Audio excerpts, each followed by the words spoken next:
Bienvenue à la Minute du Nouveau Golfeur, la chronique où l'on parle de règlement et d'étiquette pour que vous ayez l'air d'un golfeur d'expérience, même si vous débutez dans le golf. Puis pour les autres, un peu de révision, ça fait toujours du bien. On est sur les terres de départ. Lorsqu'on effectue nos coups de départ et que ce n'est pas à nous de jouer, on se place où?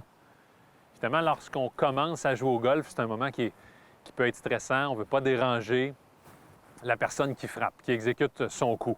Règle d'or absolue, restez à l'extérieur du terre de départ, à la hauteur des jalons, dans l'herbe longue. De cet endroit, c'est certain que vous ne dérangerez personne.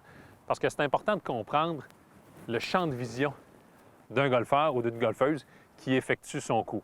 Si on prend l'exemple d'une horloge, je suis à l'intérieur d'une horloge. Midi, 3 heures, 6 heures. La problématique ou la zone critique, c'est entre 2 heures et 5 heures. C'est là que s'il y a du mouvement ou si quelqu'un se positionne là, c'est là que ça peut être dérangeant pour la personne qui exécute son coup. Alors, règle d'or, je le répète, de chaque côté des jalons dans l'herbe longue.